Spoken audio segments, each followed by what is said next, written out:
नमस्कार, मैं कविता गौतम आपका अपने YouTube चैनल अथया ज्योति संस्थान में एक बार फिर से स्वागत करती हूँ।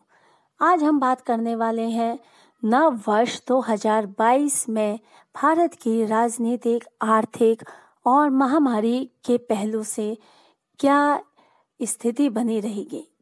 वर्ष 2022 इसका मूलांक बनता है 6, जिनके स्वामी हैं बुध, और हमारे देश की वर्ष 2022 की जन्म कुंडली में लगन बनती है कन्या राशि की, अर्थात जिसका स्वामी है बुध। कन्या लगन के होने से हमारे देश की दशम भाव की जो स्वामी है वो भी मिथुन राशि है और उसके स्वामी बनते हैं बुध। हम वर्ष 2022 का प्रारंभ भी बुध की महादशा से ही हो रहा है। साथ में जिस प्रकार 15 अगस्त सन 1947 को जब देश आज़ाद हुआ था, उस समय भी इसकी जन्म कुंडली में कालसर्प का योग बना हुआ था, और आज भी वर्ष 2022 की जन्म पत्रिका में फिर से वही कालसर्प का योग बना हुआ है। इस कालसर्प के योग बने रहने से ये साल बहुत ही उतार चढ़ाव वाला रहेगा। लेकिन इस उतार चढ़ाव के चलते क्या ये ओमिक्रॉन लोगों पर प्रभावी हो पाएगा? क्या इस महामारी से लोग फिर परेशान हो जाएंगे? क्या उतनी ही जनहानि होगी? तो नहीं। लग्नेश के पंचमस्थ होने की वजह से इस बार ओमिक्रॉन इतना प्रभावी नहीं होगा। लोग बीमार पड़ेंगे, लेकिन साथ ही वो ठीक भी होते जाएंगे, बशर्ते उनकी कुंडली अपनी पर्सनल जन्म पत्रिका में उनके मार्केश की दशा अंतरदशा का योग न हो तो। साथ ही चलते हुए राजनीति के क्षेत्र में भी बहुत उतार चढ़ाव की स्थिति बनेगी। मार्च के महीने में राजनीति बहुत ही अपनी चरम सीमा पर होगी। बहुत साजिशें रची जाएंगी, बहुत उतार चढ़ाव होंगे। एक दूसरे के प्रतिद्वंदी जितने भी हैं वो एक दूसरे को हराने की कोशिश करेंगे, और वैसे भी जाहिर सी बात है उस समय जब चुनाव का मौसम होगा तो ये सारी चीज़ें होना बहुत लाजमिया है। लेकिन इन सब के लाजमी होते हुए भी जो भी राजनीतिक पार्टी बनेगी उसमें वो देश के ऊपर या हमारे प्रदेश के लिए बहुत ही सफल साबित होगी। अप्रैल के लास्ट में या अप्रैल के मध्य में बृहस्पति गोचर करके कुंभ राशि से मीन राशि में प्रवेश करेंगे, जो बृहस्पति की खुद की अपनी राशि है। अपनी राशि में आने के बाद में बृहस्पति जो है वो अपनी मजबूत स्थिति में होगा, और देश के लिए भी राजनीति के द्वारा राजनीति के क्षेत्र में और आर्थिक क्षेत्र में सफलताएं प्राप्त करेगा। बृहस्पति के मीन राशि में गोचर होने के बाद हमारे देश में रोजगार की भी स्थितियां सुदृढ़ होंगी। रोजगार के लिए नई नई नौकरियों की वैकेंसीज भी निकल सकती हैं। रोजगार के क्षेत्र में, व्यवसाय के क्षेत्र में हमारा देश प्रगति करेगा। इकोनॉमिकली अगर पोजीशन देखी जाए तो थोड़ा सा उतार चढ़ाव अभी बना रहेगा। जैसे ही मई में आने के बाद राहु और केतु अपने अपने स्थानों से निकलकर, जो आज वृषभ राशि में है और वृश्चिक राशि में राहु और केतु विराजित हैं, वो मेष राशि में गोचर कर जाएंगे। राहु और केतु कर जाएंगे तुला राशि में। जैसे ही राहु और केतु अपने गोचर करेंगे उस समय थोड़ा सा उतार चढ़ाव की स्थिति ज़्यादा बनेगी।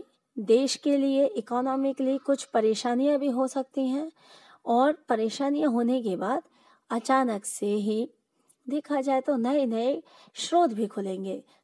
हमारी सरकार नई नई योजनाएं बना सकती हैं अपने देश की वृद्धि के लिए, अपने देश के प्रोग्रेस के लिए, रोजगारों के दिलाने के लिए, व्यवसायों के लिए।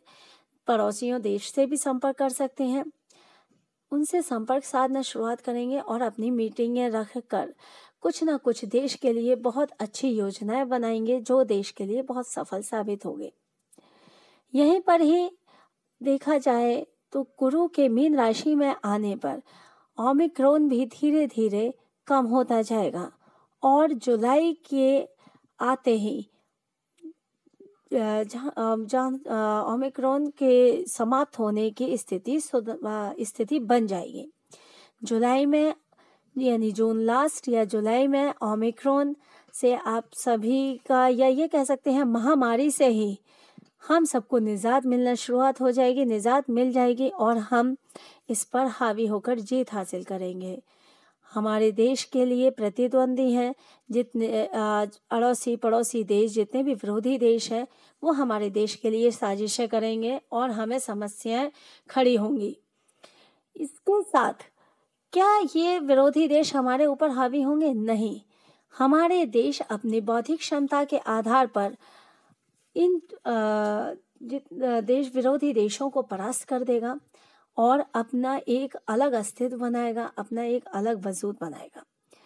हमारे सरकार का बाहरी क्षेत्रों से मित्रताएं भी होंगी जो हमारे देश की आर्थिक स्थिति को मजबूत बनाने के लिए बहुत जरूरी भी हैं और सफल भी होंगी वो मित्रताएं। बहुत से संपर्क साधे जाएंगे। व्यापार के क्षेत्र में देखा जाए, शिक्षा के क्षेत्र में अगर देखा जाए तो नई नई प्रोग्रेस करेगा हमारा देश। नौकरियां भी लोगों को मिलेंगी, रोजगार क्षेत्र में भी सफलता मिलेगी। इसके साथ ही बीच में नवंबर के महीने में बुध की महादशा में केतु की अंतर्दशा आ जाएगी।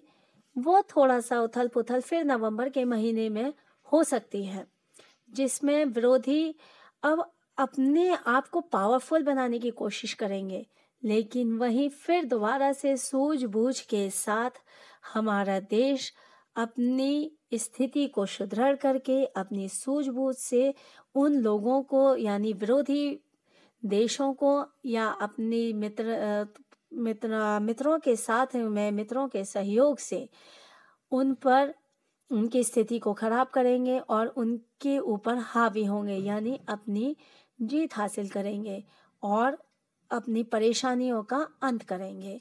इस प्रकार से ये साल हमारे लिए बहुत मिला जुला रहेगा, लेकिन इस साल के अंत तक महामारी से छुटकारा मिलेगा, आर्थिक स्थिति में भी सुधार होगा, राजनीतिक क्षेत्र जो है वो लोगों की रोजगार और व्यवसाय के लिए भी सोचेगा, नई नई योजनाएं बनाएगा।